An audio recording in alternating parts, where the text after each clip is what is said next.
Escape Pod 1 May 12th, 2005. Today's story, Imperial by Jonathan Sullivan. Okay, welcome everyone. Welcome to Escape Pod, the first, and probably for the next 5 minutes or so, the only science fiction podcast magazine. It's a pretty simple idea here. Each week I'll find and I'll present to you a short story that I like, science fiction, fantasy, or horror. It'll be a fun story, it'll be a thought-provoking story, it'll be about a 20 minutes to an hour story.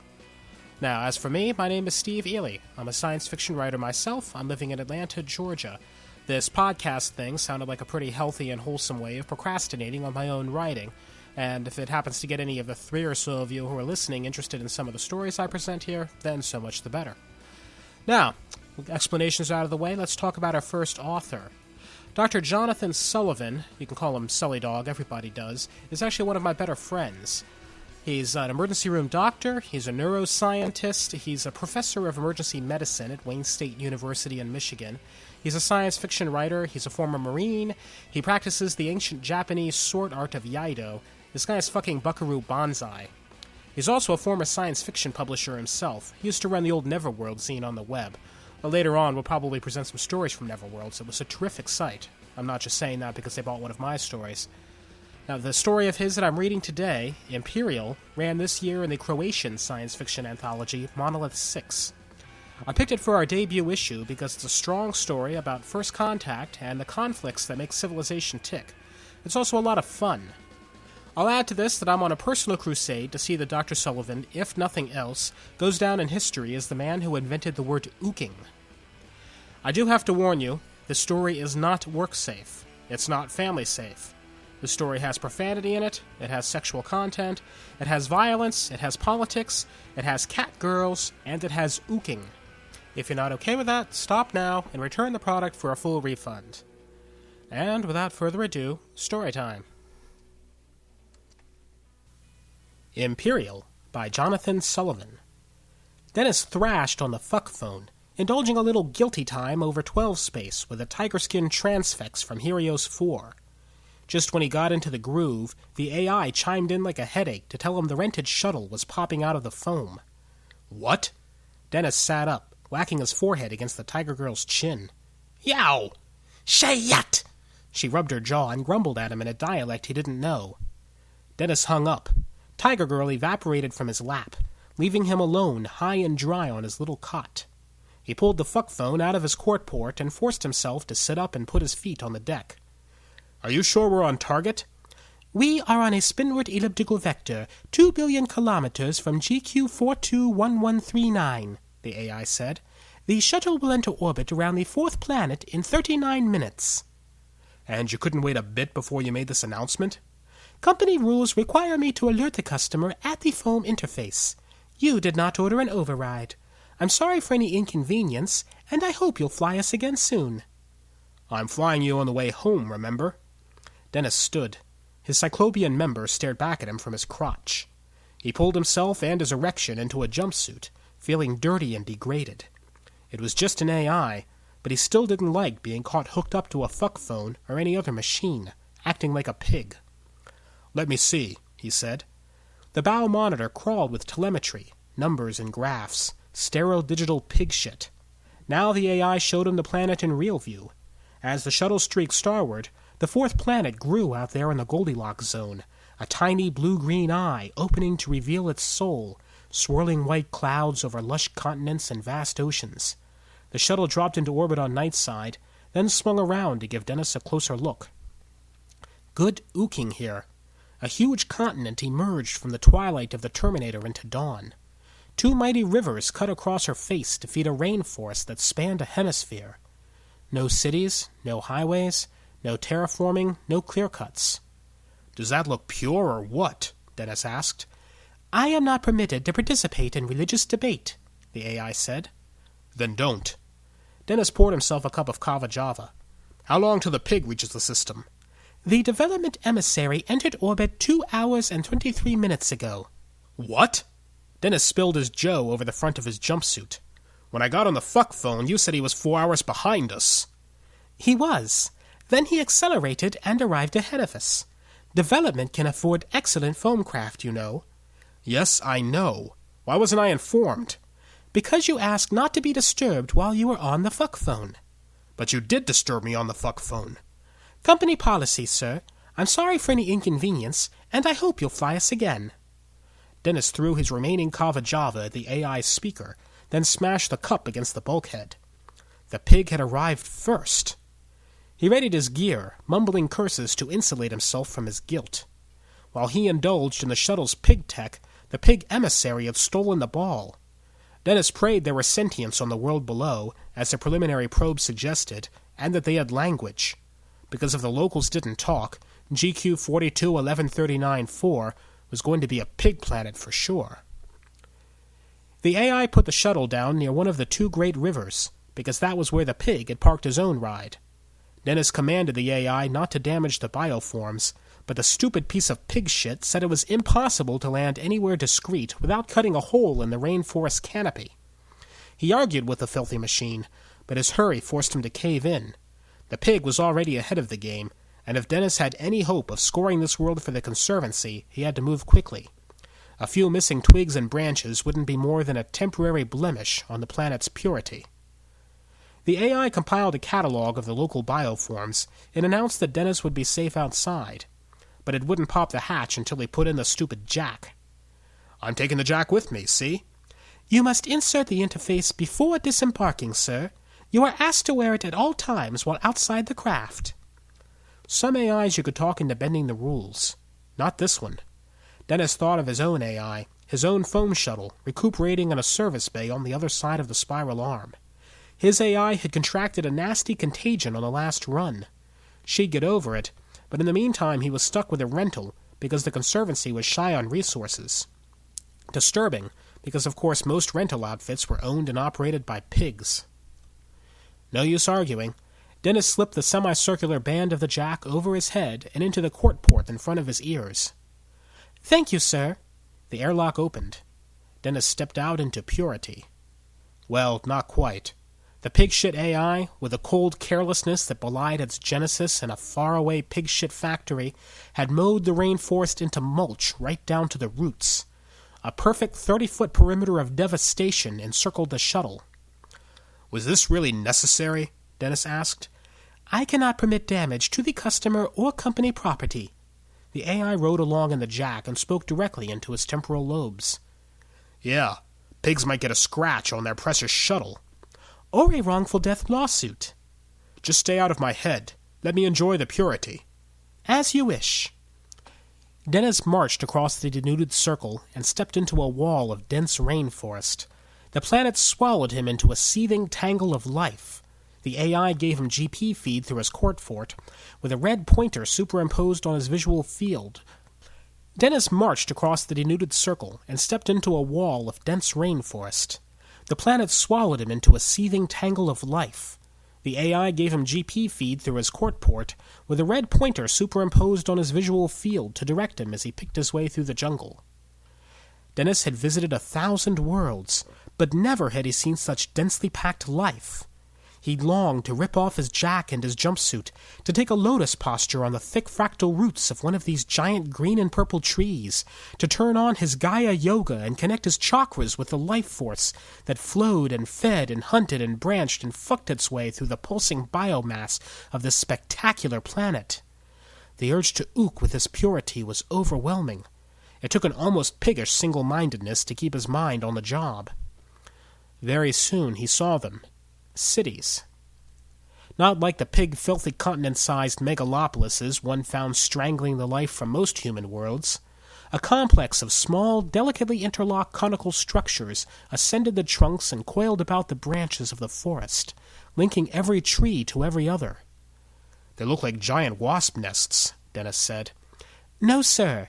The inhabitants are homeothermic chordates, biocomplexity index 0.87, average mass 18.8 kilograms, oxygen breathers, average heart rate... Stop. What are they doing?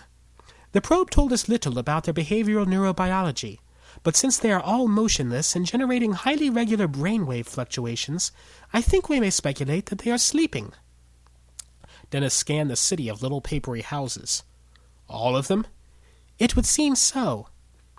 He marched on a short distance before he saw her. The woman wore a jumpsuit like his own, and the jack that encircled her head was identical to his. She lay in the coarse humus of the rainforest, coiled on her side with her back to him, motionless.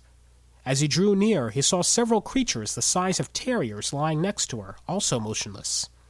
The beasts wore a glistening, oily coat of black fibers, too thick to be hairs, too flexible to be scales, and too straight to be feathers.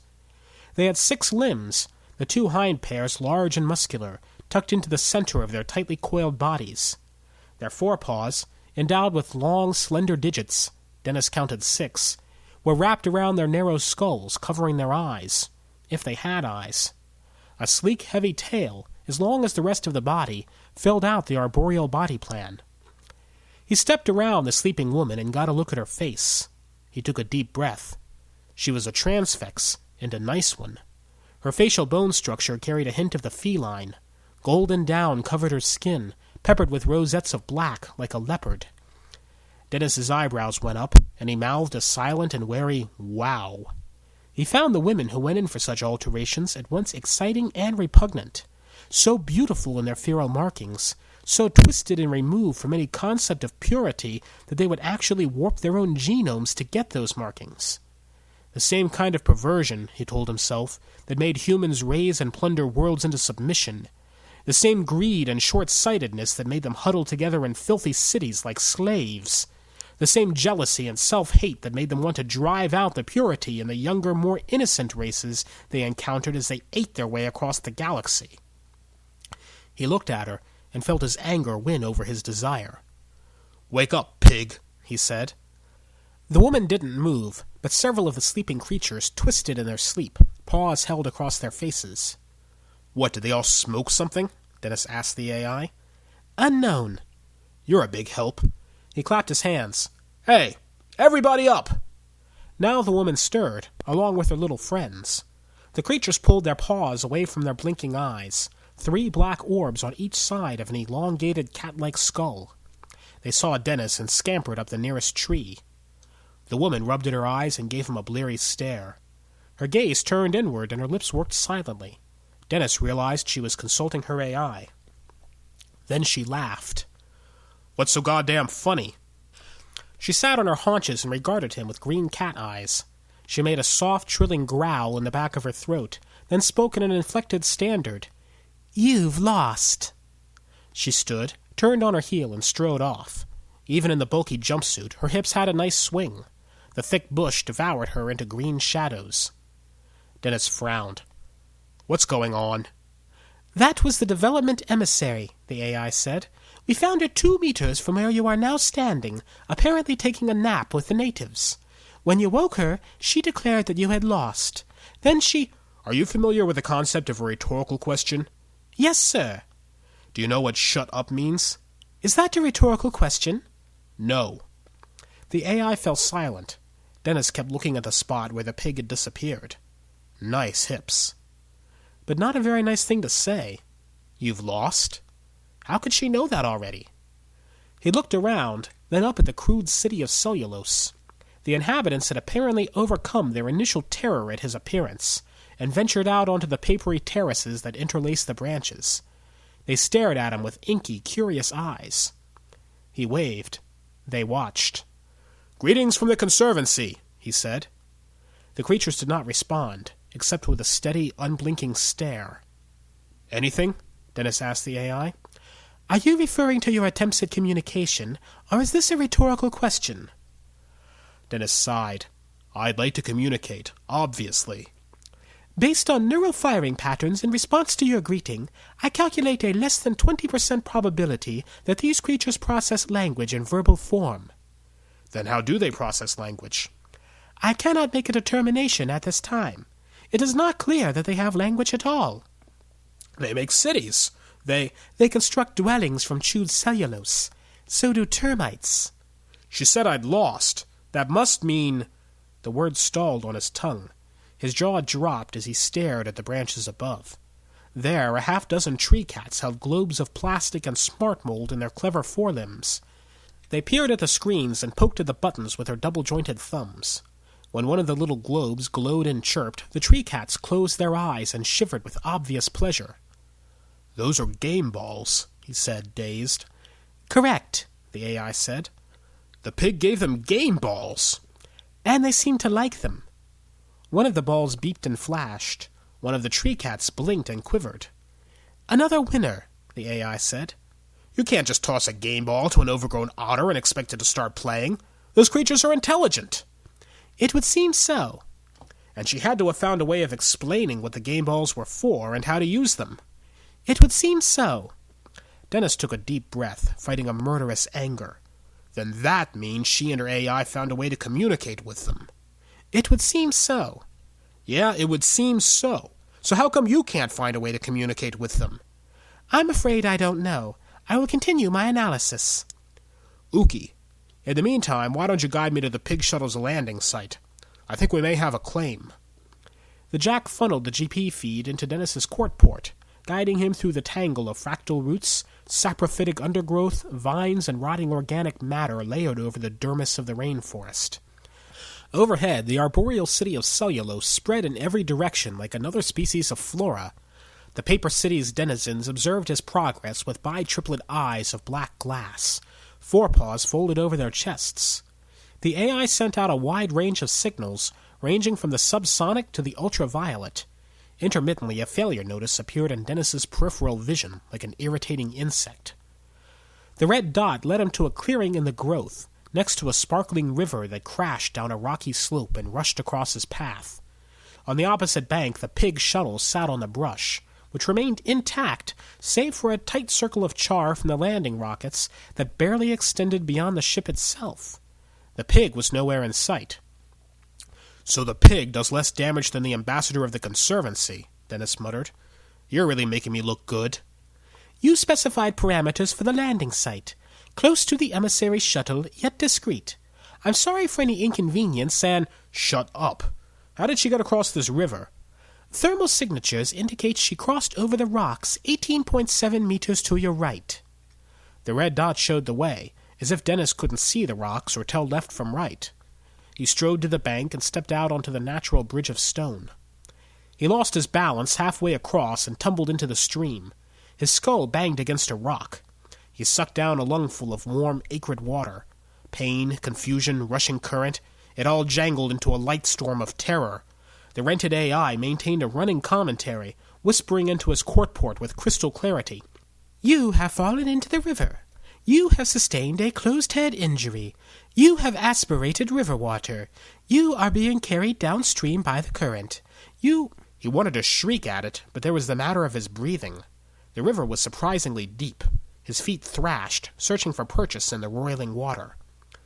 Strong grip on the back of his neck, his body dragged up on the riverbank, chest heaving, hacking, pulling in great panicked breaths. "Several minor contusions and abrasions. You have no broken bones or serious internal injuries. You have been rescued by the pig emissary. You are—" "Shut up!" "Wait. Rescued by who?" "By me." Dennis blinked through his dripping eyelashes at the irresistible abomination seated on the blue-green grass 2 meters in front of him. The pig smiled her bioengineered leopard smile at him and kept her right hand prominently in contact with the stun gun at her hip. He stared, too choked with shock, desire, and tepid river water to speak. "I'd bet my last game ball you've got that thing programmed to call me a pig," she said. Dennis coughed and shook his head. No, why?" "Is there something I can do for you?" He didn't want to look at her. He kept his eyes on his feet and said, "In accordance with Article 4, Section 2, Paragraph 9... "Paragraph 12, the AI whispered into his court port.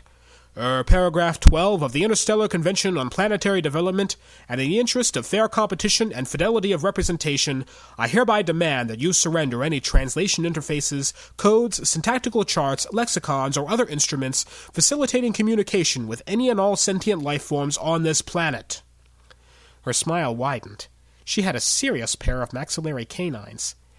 "Then you're out of luck. I don't have anything of the sort." Dennis flushed. "You're lying. The indigents are playing with game balls. You said I'd already lost. You couldn't open negotiations without establishing communication." The leopard grin grew wider. "That sounds reasonable. Unfortunately, I do not have access to any translating instrument, but I can show you how to cross the stream without falling in." Dennis narrowed his eyes and conjured his most redoubtable scowl. "The convention gives me the right to demand access to your AI for an audit." "You know, you're kind of adorable for a pompous ass." The capillaries in his cheeks argued about what to do next. "It is my right." She stretched her legs out and leaned back on both arms, breasts thrust forward. "Sure thing, Gaia boy. Access code's 473 Snugglecat." Dennis took a deep breath, tried not to stare. "You got that?" "Affirmative," came the whisper in his court port. "Connecting. This will take a moment." His opponent kept her eyes on him. Dennis tried to look nonchalant. He started to rise to his feet, felt a swelling below his waistband, thought better of it. "I thought you purity types had your chakras aligned with cosmic Gaia," she said. "All tuned in to planetary consciousness and stuff." "It's called Gaia Yoga." "Yeah, Gaia Yoga. Is falling into rivers part of that?" Dennis opened his mouth to retort, but his AI interrupted. "I have completed my audit of the pig's AI. No facilities for communication with the indigenous life forms are in evidence." "That's impossible," Dennis said. "Falling into a river?" The pig emissary giggled. "But you made it look so easy." He glared at her.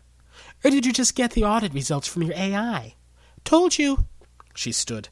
"Anything else?" Dennis leaped to his feet, pointed an accusatory finger at her. "You hit it!" "That is unlikely," his AI told him. "Erasing such a large application from an AI is impossible." "I'm not talking to you." "I'll leave you two alone," the pig said. "Do be careful going back." She gave him a lurid wink. "If you get wet, I might have to pull you out again." She turned and walked back to her shuttle. He watched her hips and felt his rage and tried to figure out what to do next. By the time he got over the river, dry this time, he'd made up his mind. Pigs might be better at cheating, but they weren't the only ones who knew how. The next time he crossed over the river, night had blanketed the rainforest. 2 moons shimmered over the clearing, one orange, one blue. He guessed at the pig shuttle's security perimeter and crept as close as he dared. Dennis pulled the little wafer of Aminano foam and Supercon crystal out of his jumpsuit. He tossed it into the dirt, and it took shape immediately, morphing into a palm-sized, lobster-shaped robot with a shiny gray carapace. It crawled forward until it hit the pig shuttle's security perimeter. After a brief pause, it began to dig. Dennis waited while the thing tunneled its way beneath the perimeter. He'd rarely had to resort to such tactics. Most emissaries, purity or pig, abided by the convention. The convention dictated that each inhabited planet in humanity's path must be given a choice to either join the stupid pig-shit development compact or become part of the conservancy. Before the convention, the fate of entire worlds had been left to chance, to greed, to war. But now each new planet received 2 ambassadors, and in the case of primitive worlds like this one, the first group to be contacted spoke for the entire biosphere. Not a fair or perfect solution, far from it. Just better than the blood and chaos that had gone on before. But without communication, a decision couldn't be documented either way. In such cases, a complex adjudication formula was implemented, almost always in favor of development. The natives of this world could clearly manage some form of communication, and the pig emissary had apparently figured it out. Now she withheld that knowledge from him, in violation of the convention. So Dennis didn't feel particularly compelled to play by the rules. A flash of light caught his eye. The lobster emerged on the other side of the pig's perimeter. Dennis's heart thundered in his ears as it scurried toward the shuttle, attached to the hull, and crawled toward the sensor array, glittering in the multicolored moonlight. There it stopped and clutched at one of the shuttle's large antennae with its heavy foreclaws. A few moments passed while it downloaded the toxic replicator that would crash the pig's AI. Then a tiny red beacon on its back flashed 3 times. Mission accomplished. A few seconds later, a burst of light confirmed the tiny saboteur had destroyed itself. Dennis nodded with grim satisfaction and retreated to the other side of the river into the rainforest. He picked his way through the shadowy undergrowth, checking for landmarks. It was slow going, for he did not have his AI jack to guide him. He'd left it in its pocket, switched off. No sense inviting a witness to his sabotage. The pig-shit rental AI would incriminate him in a heartbeat. Moonlight dripped from a million fragrant leaves, like dew. The rainforest croaked and chirped. Dennis felt the bosom of life wrapped about him, but he was too edgy for ooking. He'd crippled the pig's ability to communicate with the tree cats, and stranded her to boot. But he was no closer to opening negotiations himself. It infuriated him to think of what the pig had promised them. Game balls and net links and indoor plumbing and good jobs in the service sector. Talk about sleeping with the enemy. What the hell was that all about? The pig curled up and snuggling with them as if they were so many house cats. 473 Snuggle Cat. That's when Dennis put it together. He hadn't stumbled on the pig napping with the locals after negotiations. He'd stumbled on them during negotiations. His heart surged. He had to put on his jack. The AI could send a hypnotic signal through his court port, driving him into the world of sleep. There he could make contact and begin negotiations. After he had entered deeply enough into the forest to lose sight of the river and the pig's shuttle, he pulled the jack out of his pocket. Before he could insert it, he heard a branch crack behind him.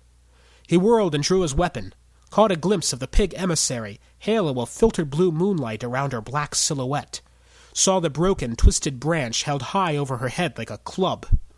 His weapon spat out a stunning pulse of energy, just as the pig broke the club over the top of his skull. He found himself sitting with the others in a paper nest, high above the rainforest floor. A half-dozen tree cats stared at him with sextet eyes. In one corner of the oblong treehouse sat a pile of artifacts, game balls, machine parts, models of unfamiliar foamcraft, singing crystals, and other objects Dennis could only guess at, trinkets left by visitors from dozens of unknown worlds. The tree cats gave him a strip of purple-green bark. Dennis took it in his clever six-fingered foreclaws and chewed it with his heavy rat-like incisors, mashing the fibers into a sticky mass of cellulose and resin. It tasted like cookie dough and cloves. "We like you," they said. "What?" "You are Imperial. We like that. We are Imperial too. You belong to us now." Dennis kept chewing. "I am the ambassador of the Conservancy. I am here to tell you that under interplanetary convention you have a choice. The others want to develop your planet, to change your way of life, to make you consumers in a—" "They are Imperial too. We like that." "No," Dennis said. "You don't understand. They're different from us. They—" "You are the same. We are all the same. We ride the conquests of the Imperial and spread our dreams. You ride the slippery foam to spread our dreams." "The slippery foam?" Dennis chewed his bark a moment before it hit him. They meant the quantum gravitational space-time foam, the cosmic current that propelled humanity across the stars. "You ride the slippery foam and spread your dream everywhere, like chew bark." His muscles flowed in the current of a will not his own. Dennis spit chew bark into his paws. He spread the masticated, gluey cellulose from branch to branch, chewing and spitting and spreading, building a paper city from branch to tree to planet to star, a vast city stretching from spiral arm to spiral arm, city of chew bark, city of steel, of intelligent composite and nanofoam, city of electric flesh and quantum polymer, city alive, superconducting, marketing, engineering, capitalizing, towering, interest compounding, bringing each new world to full profit blossom, silicon lotus, steel flower, endless unfurling. "No!" Dennis cried. "That's not our dream." "She dreams it. Imperial. You have the same dream." "No!" He tasted the pig's dream too clearly, joyously ooking development's vision for the universe. He wanted out of this nightmare, this vision of ecstatic wallowing in pig shit. "You all live together. You all work together. You all ride the slippery foam." "But—" "She sees your dream now." The Conservancy stretched from spiral arm to spiral arm, endless vistas of purity. Crystal forests, ammonia oceans, hydrocarbon deserts, mycotic tundras, strange landscapes and stranger cultures preserved and put on profitable display for the easy enjoyment of pigs on vacation, for the ecstatic ooking of pures on pilgrimage, for the pigs and pures who worked and dreamed together and wrangled over the destiny of worlds. But you think you have different dreams. Interesting. We like that. We are Imperial. You are Imperial. We will dream Imperial with you. We will shape your dream. You will spread us across the slippery foam. You belong to us now. Dennis stopped chewing, threw aside his bark. Now wait one goddamn minute. We're not just specimens in a zoo. He gaped at them, and they stared back at him with obsidian eyes. We like you. We are Imperial. We conquer dreams and let them fuck. A galactic conservancy intertwined with a galactic city, true bark and steel mixed together like rotting humus on the rainforest floor. 1 trillion species dreaming, all of them dreaming, cultures meeting, mixing, conquering, submitting, fucking, spreading the tree cat dream across the cosmos. A city, conservancy, empire of dreams, ruled by tree cats sleeping in huts of chew bark, shaping the visions and destinies of 1,000 starfaring cultures. And the dreamers knew they themselves were dreamed. Dennis ooked an infinite fractal regression, slippery foam of dreams frothing and fucking. The pig thrashed on his waist, gasping an orgasm, nipples scarlet and hard on her cat-spotted breasts. Dennis came with her. City and conservancy were one. Go home. Ride the slippery foam, and take us home. They both woke up at the same moment. She slapped him and pulled away to snatch up her jumpsuit and hold it over her nakedness. While he rubbed the throbbing knot on his head, she rubbed at the bruise his weapon had painted over her ribs. She cast him a poisonous look and wriggled into her jumpsuit. Dennis pulled on his own outfit, and the two ambassadors glared at each other in the early morning light. That had nothing to do with us, he said, almost a snarl. She shook her head, and her glare slowly melted into a smile. She tapped her temple. Do you feel them? He did. A warm, pleasant place still glowed in his mind behind his eyes, watching everything. The dreamers. His eyes widened. Yes. Holy Gaia Mother, they've infected us. We'll never get through quarantine. Quarantine won't know unless we tell them. The AI can't register or record. She trailed off. What? Dennis gasped as the meaning fell into place. You lied. You said I'd lost, but you didn't have any advantage. You could dream with them, but your AI didn't see anything. There was no way you could document your negotiations. She shrugged. No way you could either, then or now. That meant adjudication, which almost always goes for development over conservancy. So you'd lost. Besides, what difference does it make now? What difference? What difference? Dennis threw up his hands, confused and helpless.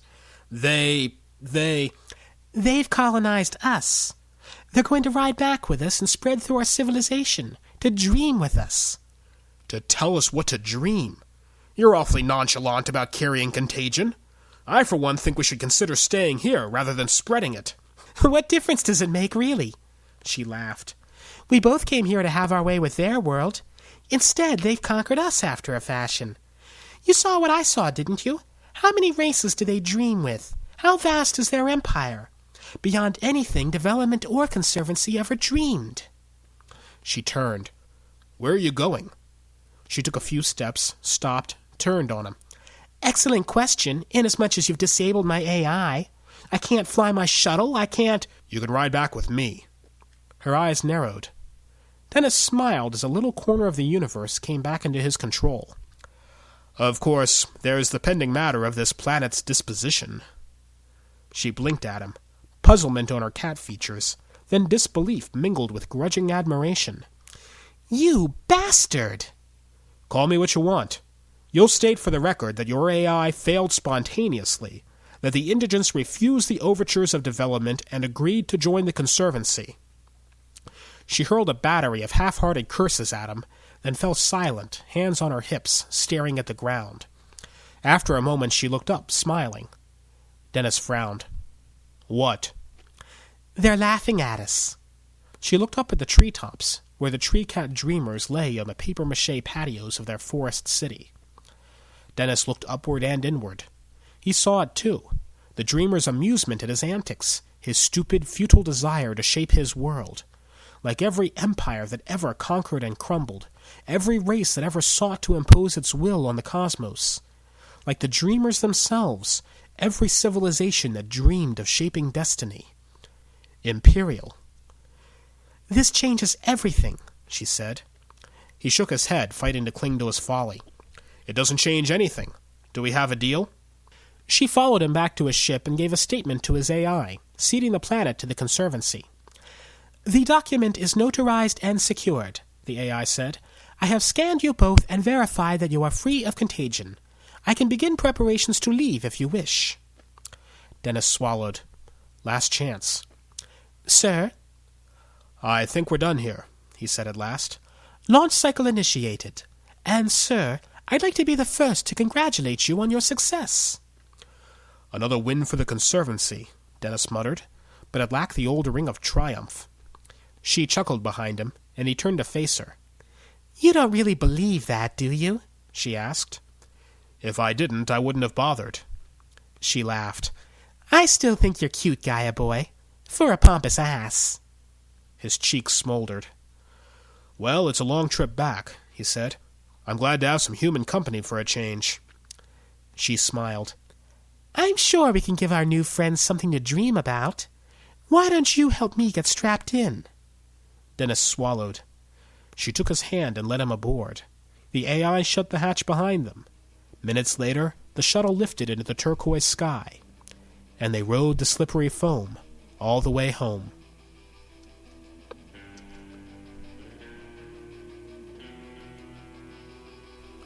And that was our story for today. We hope you enjoyed it. If you did, or if you didn't, we hope you'll come on to our website, escape.extraneous.org, and leave us a comment. We'd love to find out how we can serve you better and what sorts of stories you'd like to hear. Also, if you're a writer, the site has our submission guidelines on it. In order to bring quality fiction to you every week, we're going to need your help. We want your stories. Prior publication is great, actually. We prefer it as long as you have the audio rights, but we'll also look at unpublished stories. Go onto our website, again that's escape.extraneous.org, and find out exactly what we're looking for. And yes, we do pay.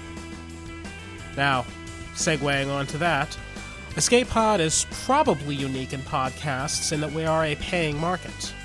We strongly respect the writers who contribute to us, and we very strongly believe that writers should get paid for their work. You probably also noticed this is a free download. In order to reconcile these two things, if we're going to sustain this magazine, we need your help. If you like this week's story, if you'd like to see more like this in months and in years to come, we hope you'll come onto our website and give a little. $5, $10, even $1 helps. Although PayPal takes about 33 cents out of the first dollar, so maybe you should wait 5 weeks and then give $5. Yeah, that's the ticket. Go onto our website, escape.extraneous.org. You'll find a PayPal link there. I want to emphasize that this is not from me. I don't anticipate that I'm going to get paid on this podcast anytime in the near future. Certainly not out of your donations. 100% of what you give goes back to the writers whose stories we'll be delivering to you. Period. Now that's it for today. I'd like to thank you all for listening. I want to give a shout out to our partners at podiobooks.com. If you're looking for more quality audio fiction, that's the place to start. Special thanks to Evo Terra from the Dragon Page and from Podio Books for setup help, for support, and for his deep appreciation for Guinness. The music for the podcast is by Daikaiju. They're the best southern psycho surf Japanese monster rock band around, and the music is used by their permission. They've also got a website at daikaiju.org. Go to our website and find out how that's spelled if you need to. Now, Escape Pod is licensed under the Creative Commons Attribution, Non-Commercial, No Derivatives license. That's a mouthful, too. All fiction content performed remains the property of its respective authors, and all rights are reserved. By the way, did I mention our website? escape.extraneous.org. That's it for today. We'll see you next week. Same time, same station. This is Steve Ely. Have fun.